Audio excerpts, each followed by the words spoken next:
Classic cars are something of a phenomena in the automotive world, because you don't even need to know anything at all about cars, and still you'll probably like them.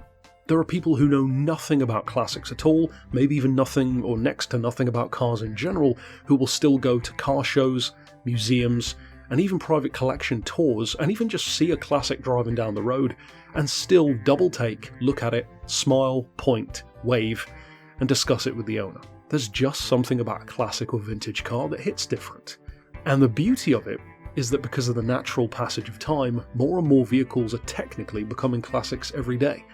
And we love them for a number of reasons, from just the way they look, to the natural charm, maybe in some cases for their racing exploits, maybe for the Art Deco style that some had, or maybe just because of nostalgia. You remember seeing them as a kid, or that your parents had one. So that got me to thinking, as somebody who has always loved classics myself, even as a kid, and as someone who runs a classic, in my case a 1968 Lincoln Continental Coupe, which the vast majority of people who I drive past here in the UK don't even know what it is and they still love it, it made me think of 5 distinct reasons why I believe that if you are a petrolhead, or even just a tangential fan of cars, you honestly owe it to yourself to try and own a classic of some kind at some point. It may even be something like a classic or vintage motorcycle. The exact same things apply in these 5 categories. And these are the 5 pieces of wisdom that I would like to pass on from my experience to you. Maybe if you've never owned a classic yourself. And if you have owned a classic, or if you do, I'd love to hear your thoughts on whether or not you agree. Now, point number 1 is fairly obvious, and that is charm, character, and personality. This one goes without saying because you can immediately see that even without even sitting in the car. When you see a classic drive past, it just hits different to a modern car.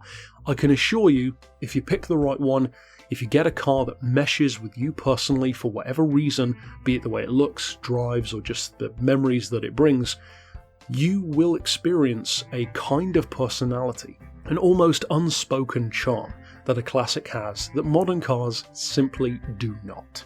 And this is a point which I'm going to touch on in a couple of these 5 points, which are kind of interlinked. Now, I'm not going to dwell on this one for too long because I think it's the most obvious of the 5, but I really do think it's such a core strength of owning a classic that I wanted to say it first. Please do not underestimate the power of a car having personality, because personality honestly trumps everything. You could have a car that doesn't even grab you visually, but you may fall for the car because of some intangible thing about it which you just love driving. The second thing to me is probably the least important, certainly the least important of the 5 for me, but it is definitely worth keeping in mind for some people. And that is for those who are cautious about potentially wasting money on a classic. There are plenty of jokes, even from classic owners, about how they can become a money pit, or having multiple project cars, and various jokes about the wife indoors complaining about the latest project car, etc, etc. But generally speaking, if you have a decent classic, even a low-level one, it's probably going to be an investment of some kind, or at the very least, make up some of its money if you keep it for long enough. Even something super low-level like a Mini, a Morris Minor, an AMC Gremlin, whatever the case may be, depending on where you are in the world, chances are a classic is going to bottom out at a certain point, and then start to increase in value a little bit. So, as I said, it's not too important for me, but it is something to bear in mind. The third thing is actually one which a lot of people have lost touch with, and unfortunately it's not their own fault. They've lost touch with this because it's part of how cars are now by design, literally. And that is building a bond with your machine. Part of the reason why people used to love their cars so much more than people seem to now, even myself included, I get through cars pretty quickly, except for my classic, which I never plan to sell, because of the bond with the machine. I don't mean a bond in terms of liking to drive the car, which was point number 1. I mean the actual satisfaction, the literal blood, sweat and tears that goes into working on your own car. And when I say working on your own car, you don't need to be a mechanic. Because let's be honest, with Google, with YouTube tutorials, literally anyone can do something to a classic car. It doesn't need to be complex, it doesn't need to be fancy, but trust me, if you fix some small thing on a classic that you own, maybe make some minor adjustment, or just change something or fit something that makes it suit you that little bit more, you will feel a bond. And the more you do it over time, it is like a relationship.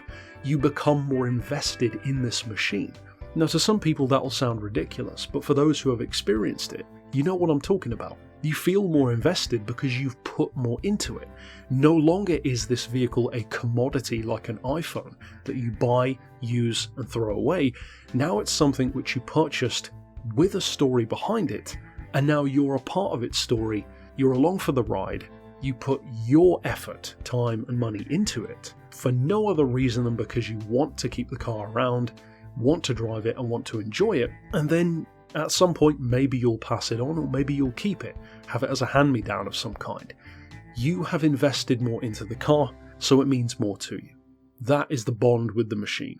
Number 4 links directly into that and into number 1 as well, and that is having a story to tell. If you ask many older people what they think some of their favourite moments were through their life, they'll always come out with these stories. Not necessarily about classic cars, but just in general. The majority of human time is spent thinking about things we've already done and telling other people about things we've already done. Don't underestimate the power of having a decent story to tell. And as meaningless as that could initially sound, having something like a classic can lead to some of the most memorable memories you'll have in your life. Just imagine all the people who have stories to tell who've gone across entire countries in a classic Volkswagen bus. There was that chap a few years ago who took a Mercedes G-Wagon all around the world, and Mercedes reimbursed him for the entire journey because it was such good PR for them. These are stories that not only most of the time wouldn't work in a modern car, but they just wouldn't hit the same. They wouldn't feel the same. As many advancements as a modern car has, it just doesn't suit that kind of story. So don't underestimate the power of having a story to tell, which again links directly into number 4 of building, or to number 3 even, of building that bond with your machine. And last but definitely not least, in fact, number 5 is probably the reason for me that I wanted to make this entire video, because to me it's been the most profound thing that my classic has taught me, and something which has made me love it so much more and made me love all classics so much more. And this one is actually the most selfless of the entire list. It's called the joy of bringing joy. Because when I drive my Lincoln, the reason why I love it is not because it makes me feel like I own the road. It doesn't make me feel like I'm showing everyone how much money I have. It doesn't make me feel like I'm making other people feel inferior or jealous. And I notice this as a weird phenomenon. If you pull up to a car show in a brand new Ferrari or a Lambo, some people will be impressed. But a lot of people will immediately dislike you, for whatever reason. And I'm not saying that's the correct or incorrect way to feel, it's just a fact.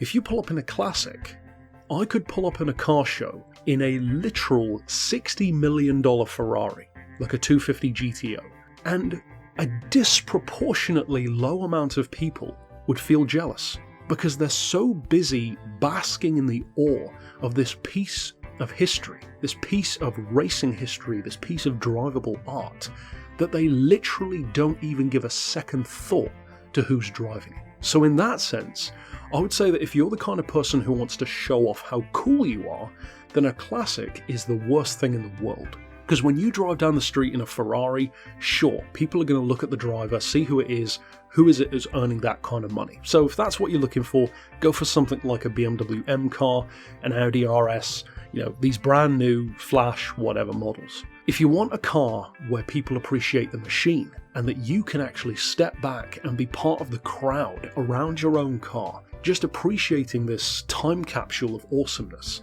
and this applies to everything from a Mini, to a Marcos, to a TVR, to a Rolls, to a Chevy, to literally any classic, someone is a fan of it. And in many cases, a lot of people will be a fan of it, and again speaking very much from personal experience, where I've attended a number of meets and shows in the Lincoln, people adore it. Even people who have usually no interest in something like that. they're just drawn to it. It's just so different, so unique, so clearly storied and historied that it's just intriguing, naturally. And seeing the faces of everyone from 5 to 85 when I drive down the street, seeing the joy on their face, and of course there are always some people who aren't a fan of whatever car you're driving because that's the nature of personal preference, but generally speaking, 99% of the time it puts so many smiles on faces, from the way it sounds, to the sheer size of it, to the way it looks, to how obviously massive the engine sounds, and that's just in the case of an American classic. You drive down the road in an old Mini, you're going to have people saying, "Whoa, look at that," like they'll remember it from their youth, or they'll know it from the Italian Job, and it applies to any car, a Beetle, a bus, an old Isuzu of some kind, an old truck, even something like a classic milk float from the 60s. All of these cars connect with people on so many different levels, even if they are younger. And that joy of bringing people joy, it simply does not happen with a modern car. Now, for example, my daily is a Maserati. It's a 2008 car, so it's much newer. And driving that down the street, it does get comments from people. Many people do find it a beautiful car, a very cool car, and that's great. Again, I love inspiring those young kids who are like the next generation of petrol heads who see this cool car. But even then, it doesn't hit the same as with the classic. I think that's a beautiful thing, because I honestly couldn't care less how much money my car makes me look like I do or don't have. I choose cars that I love to look at and that make people happy to be around. Be it to look at, to listen to be in. And the invariable thing about both the Maserati, as an example, but definitely the Lincoln, is everyone around it, everyone who sits in it, everyone who's a passenger in it, they always love it. They can't stop talking about it. I even had a stranger, one of my neighbours who I hadn't met, just knock on my door randomly not long after buying the Lincoln and ask me if I could be their wedding driver. It worked out, I was the wedding driver, we put some ribbons on the car, and they absolutely loved it. It was tipping it down with rain, it was an awful day for photos, and they still said it was the best thing ever. That just doesn't happen in a modern car. And to me, that joy of bringing other people joy should not be discounted, because it is by far the most rewarding, satisfying, joyful thing about having any kind of classic. So these 5 things are the reasons why I believe, from my experience at least, why you should at least try to have some kind of classic. And even though this wasn't the case for me, I believe there's also kind of a bonus 6th one, which is that for people in the right circumstances, it could be a pretty great bonding exercise with other members of your family. Restoring a classic with your parent, sibling, friend group even. Having that kind of project that brings you together. Seeing results for your work. That's a great thing as well. It wasn't the case for me, but of course that happens, and it's a great thing to happen. So that one kind of ties into the whole concept of the bond with the machine. And maybe if you've never thought about owning a classic, have I maybe encouraged you to think of one? And also, crucially, what classic do you think would suit you? What kind of style are you into? Because there are so many different ones. But that's overall for this video. Of course, if you would like to check out more classic car content, here on the channel I've reviewed some, I've done videos about my own classic, and you can find those in the Beards and Cars playlist. But until next time, I'll see you then, and for now, as always, thanks for watching.